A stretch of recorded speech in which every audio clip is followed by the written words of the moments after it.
Hey man, Carter. how's it going? What's going on, Man, I haven't seen you in a long time. Oh, it's been a while, hasn't it?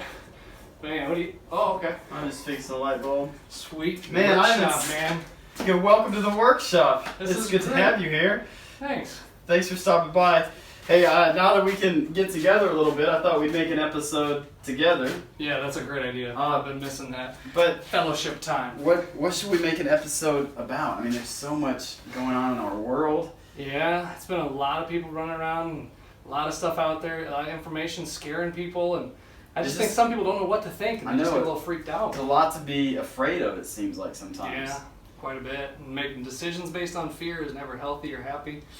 Do you think we could make an episode about not being afraid? Yeah, certainly. I mean, we want to encourage our kids to not be afraid and to know how to stand their ground, and that's part of what we've been doing already. So Yeah. we could make an episode about trusting God instead of being afraid. That would work.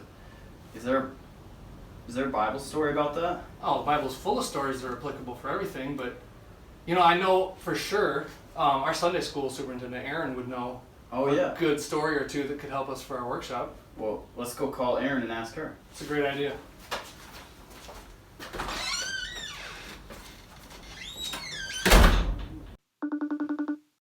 Hey guys, what are you up to?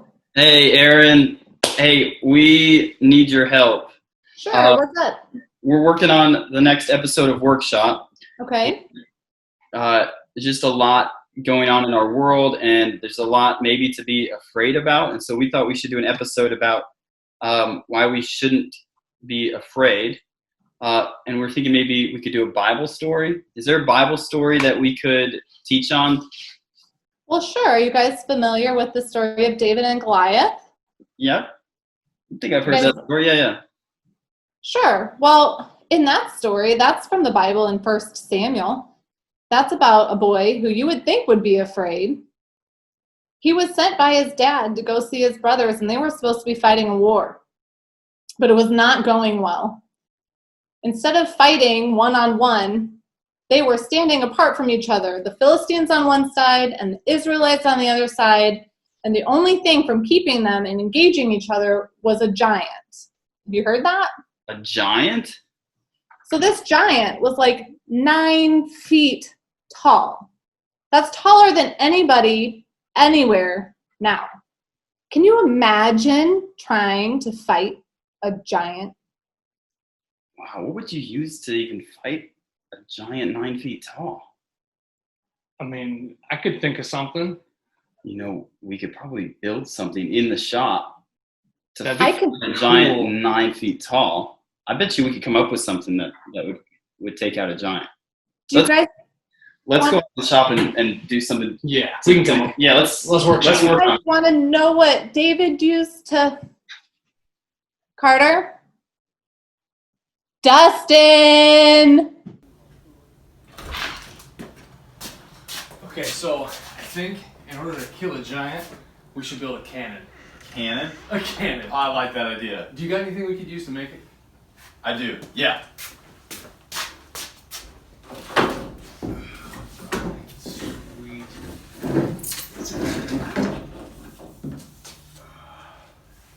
Grab the barrel too.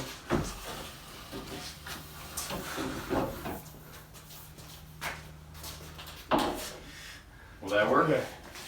That looks like it's going to be a huge cannon. We're going to have to cut it down.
I think this would slay a giant. You want to go try it out? Dude, let's do it. Let's do this.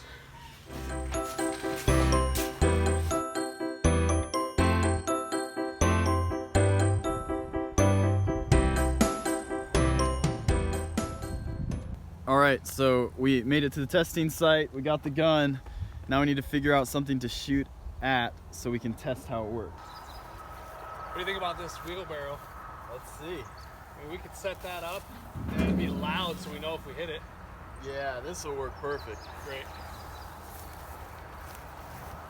Alright,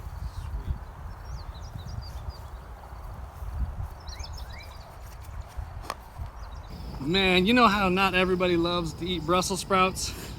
Could you imagine getting demolished with one of these coming out of a cannon? He's not gonna know what hit him.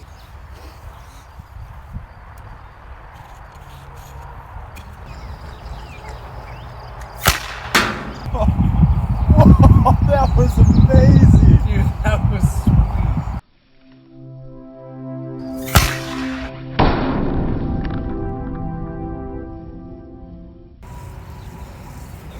Oh, dude! that is destroyed. Oh, that was pretty good. Alright, here's what I'm thinking. This is impressive, but I don't think it would kill a giant. Yeah, I think we need a bigger gun. Alright.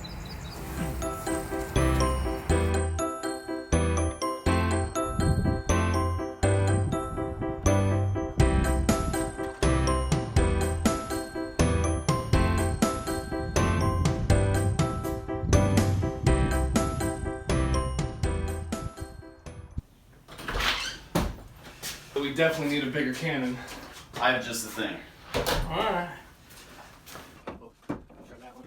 And then you can fake grab that. Yeah, you grab it well. Sorry, I'm trying to attack you with your own. Alright. Is this big enough? No, I think this one's big enough. Alright.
Let's go test this bad boy out. Alright, let's see how this one shoots. That's gonna be sweet.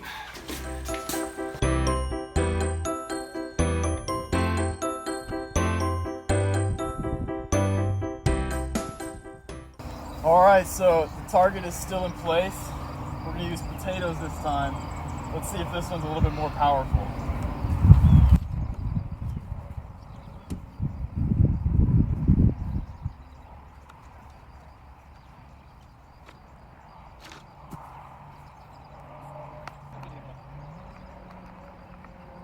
Firing.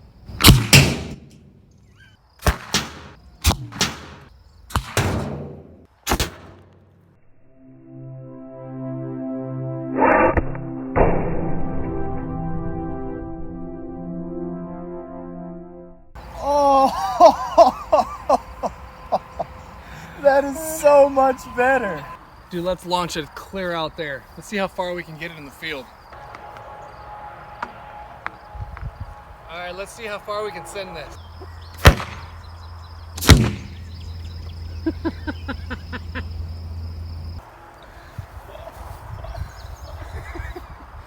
High five.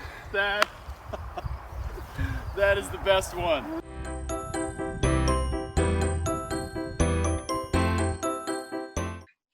All right, Erin, we're back.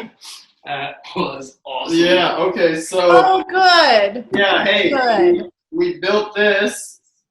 What is it? This is a giant slaying cannon. What? Yeah, this is a cannon. Look at that. Imagine staring down the barrel of that bad boy. Yeah. That giant would be trembling. Yeah. Is this what David used to kill the giant? No, it's not. Are you It's sure? not. Not many potatoes grow in the desert. Oh. Well then, what did he use? Well, let's talk about that because, you know, David was small. He was not a warrior. When his dad sent him to see his brothers, he was not sending David to fight Goliath.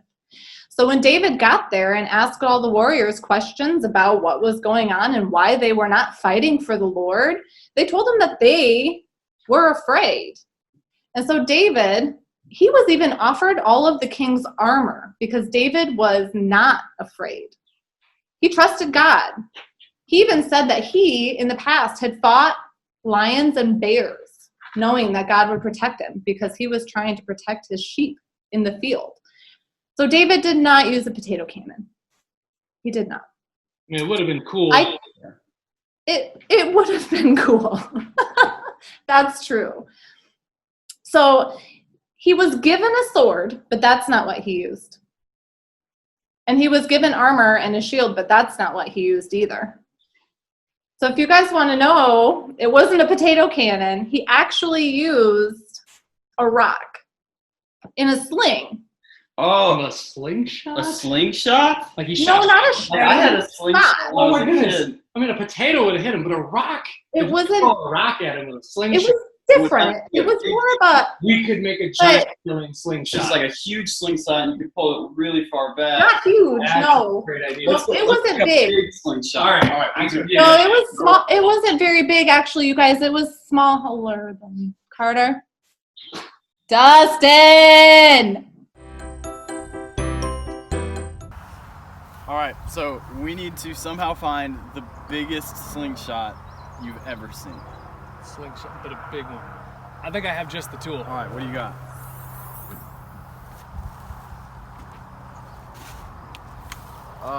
Yeah, I think we can find something.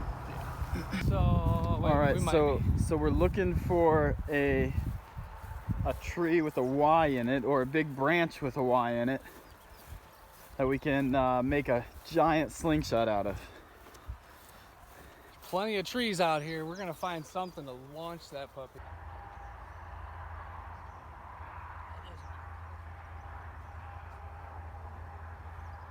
What about this one? This might have something to it. Good work. Maybe that Y right out of the middle there. Do it.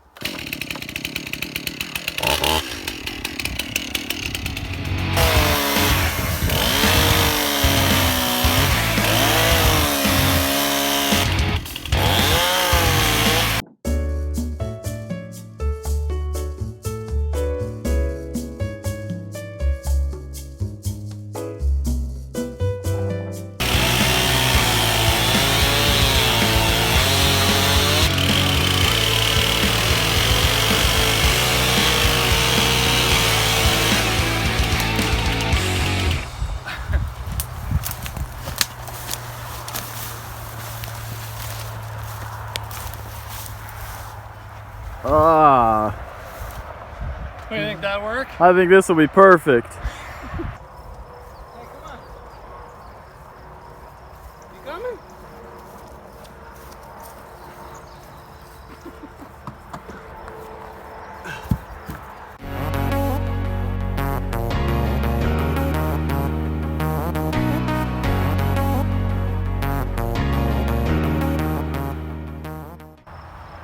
All right, you ready for the first shot? Let's do this. All right. Whoa, whoa.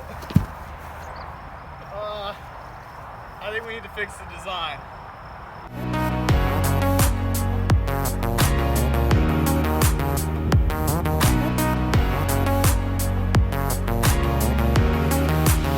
All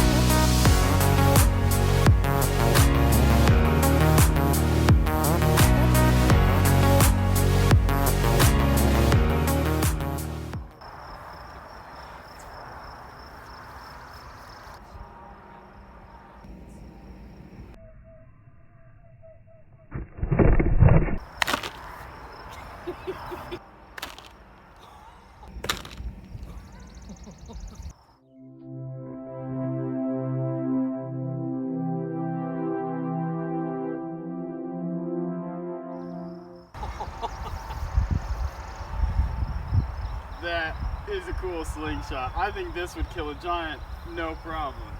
No doubts. Let's go talk to Erin about it.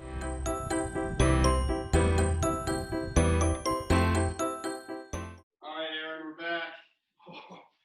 We made a slingshot. That thing launches. This is so good. Hey, Epic. Erin, What is that monstrosity? this is our giant killing slingshot. Is this what It is giant, that's for sure. Is this what David used? That is not what David used, no. You said, But he said he used a slingshot. We figured it'd have to be this big if it was going to kill a giant. It was actually not a giant slingshot. It was a sling. It's like a little cup of leather with ropes on either side.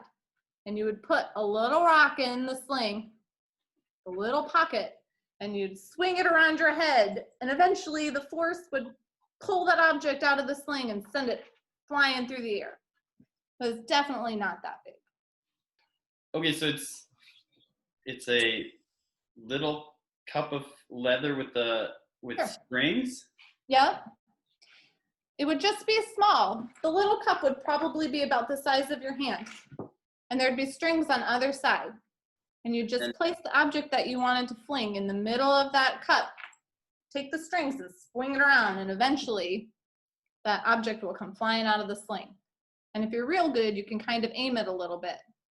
And the object that David used was a rock? He used a rock. So he went down to a stream and he picked out 5 small, smooth rocks and put them in a pouch that he was carrying. And he went and he took them with him when he went to go to defeat Goliath. The giant. The giant. That's right.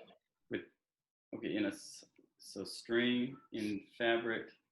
I mean, we can try it. I don't know if it'll work. it doesn't seem like it. Let's try it. Let's build it and see. We'll see how that goes. There's more to the story though. I'm not quite Carter. Dustin! All right, so I have a glove I think we can use for the little fabric pouch and some string. Let's give it a go.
Cool.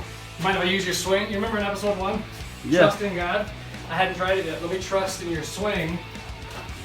That's pretty sweet. I like that.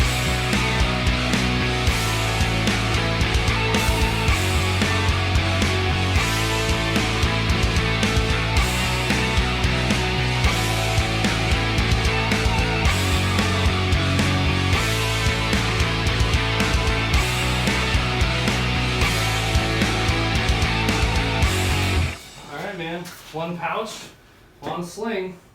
I mean, Doesn't look like it's gonna kill a giant. well, let's go give it a try. Let's try it out.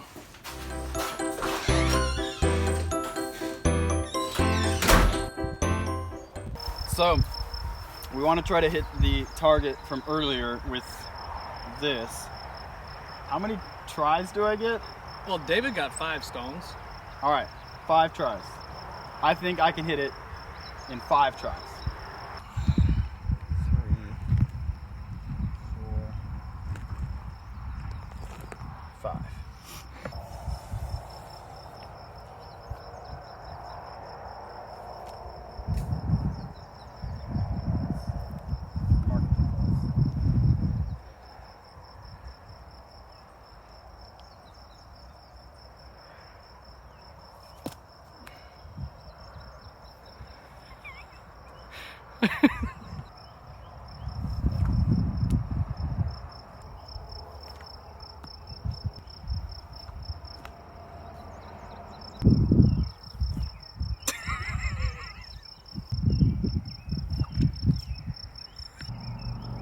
Oh gosh.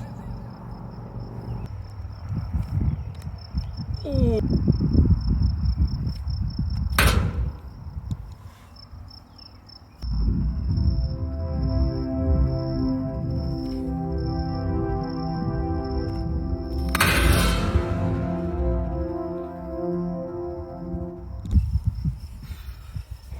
Man, I got it eventually, but this thing really does not seem that powerful. Not as powerful as the other stuff we built.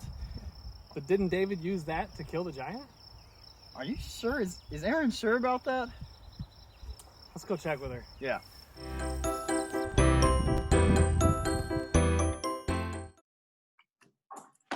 Good book. Hey, Erin. Oh, good. Hey, we're back. Yeah. Good. So we made the sling. We tried it. Mm-hmm. Totally got it in 5 tries. Yeah. Wow, that's pretty good. It takes some time to master a sling Yeah. like Oh, that. not me. No, it's easy. We did notice it wasn't super powerful. No. Not nearly as powerful as the potato cannon or the giant killing slingshot. Are you sure that this is what David used to take out Goliath? You know, I am, because the Bible tells us it is. But it's not so much about the tool that David used. It's all about the faith that David had in God, that God would help him defeat that giant for the Israelites. David trusted God. He had trusted God in the field when he was protecting his sheep, and God helped him to kill lions and bears when they were trying to take his sheep. And David trusted that God would help him defeat Goliath, even if it meant walking towards a 9-foot giant with nothing but a little rock and that sling. So you're saying that really God was the one who defeated the giant? That's absolutely what I'm saying. God defeated that giant through David. He used David because David trusted God. In fact, in the Bible, in 1 Samuel chapter 17, verse 37, it says, "The Lord who delivered me from the paw of the lion and the paw of the bear will deliver me from the Philistines." David trusted that. It goes on to say, also in 1 Samuel chapter 16, verses 46, "This day the Lord will hand you over to me, and I'll strike you down and cut off your head. Today I will give the carcasses of the Philistines' army to the birds of the air and the beasts of the earth, and the whole world will know that there is a God in Israel. All of those gathered here will know that it is not by sword or spear that the Lord saves. For the battle is the Lord's, and he will give all of you into our hands." He's pretty brave, David. He's pretty brave, but I think I'm starting to get it, that he trusted God's strength, not his own strength, to defeat the giant. And so that's why he was not afraid, because he was trusting God. Right. Mm-hmm. Right. When we trust God and trust his promises for us and put our faith in him, we can do amazing things, whether you have a potato cannon or a sling. Erin, thank you so much for helping us understand this story and make an episode on trusting God and not being afraid. You're welcome, guys. Anytime. I got a lot of housework done while you guys were busy. Well, I'm glad we could help. All right, bye, Erin. Thank you. Bye, guys. See you later. Yeah.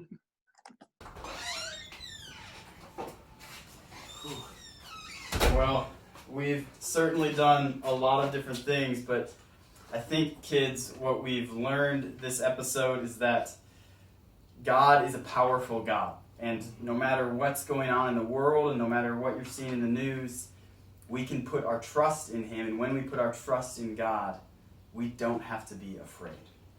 Yeah, and even more than that, when we put our trust in God and we equip ourselves with His Word, we are actually able to be dangerous against the enemy, right? Yeah. We don't have to cower.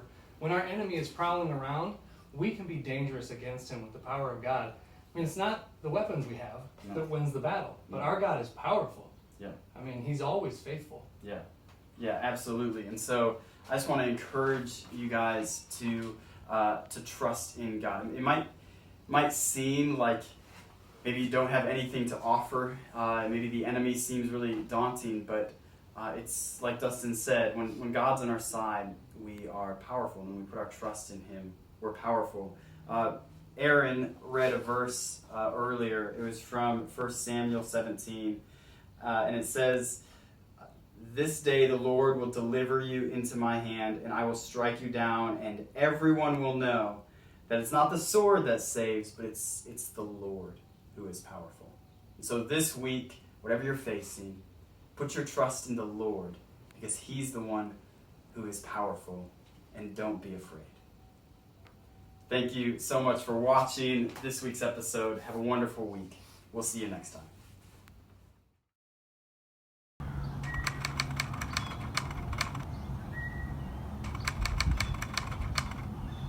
Hey parents, welcome to the porch sessions. I know I'm in my shop, I'm not on my porch. It's very windy outside right now. If I filmed out there, you wouldn't be able to hear anything that I said. Maybe I shouldn't have called these the porch sessions after all, but it's too late now. I just wanted to share with you one simple thing, actually a moment that occurred during the filming of this episode.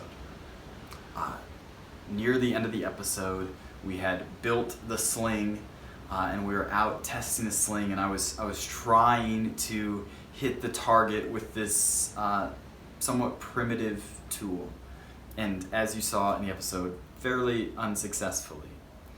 And I just remember at a certain point looking at Dustin and saying, "Man, it's starting to sink in.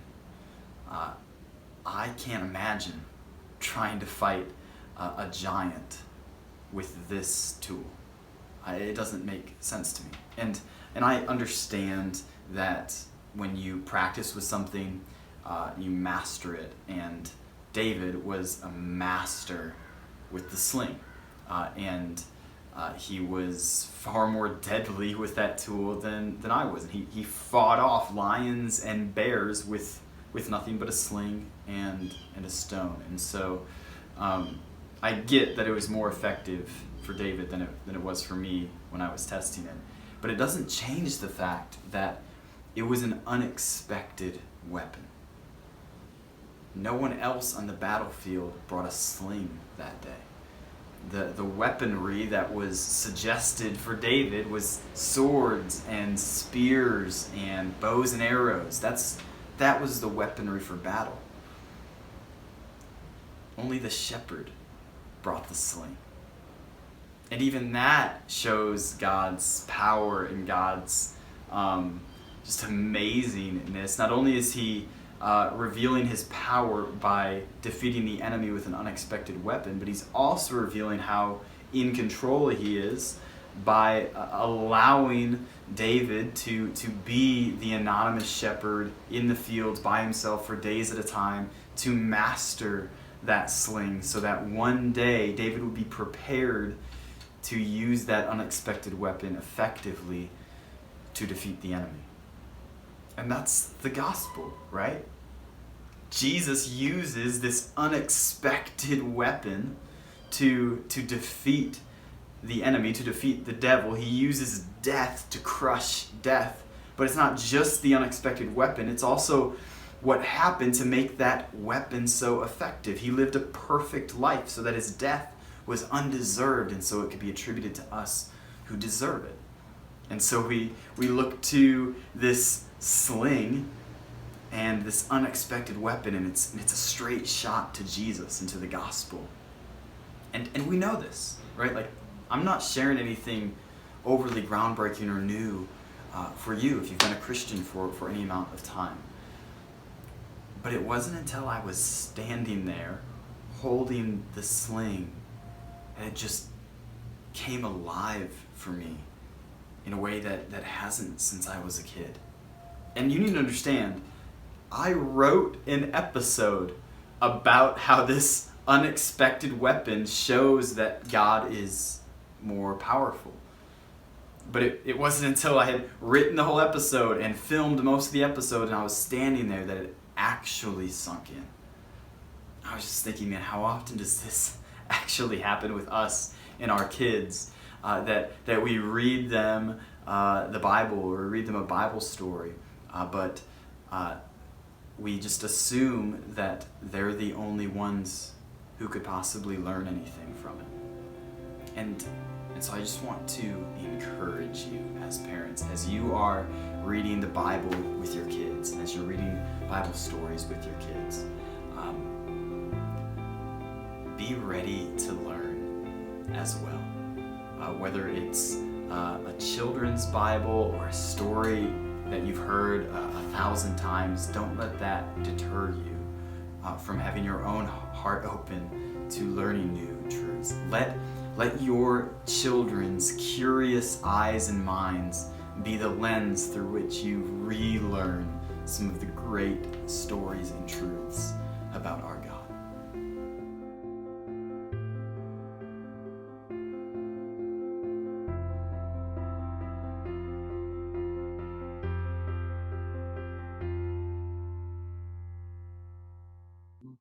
Right. When we trust God and trust his promises for us and put our faith in him, we can do amazing things, whether you have a potato cannon or a sling.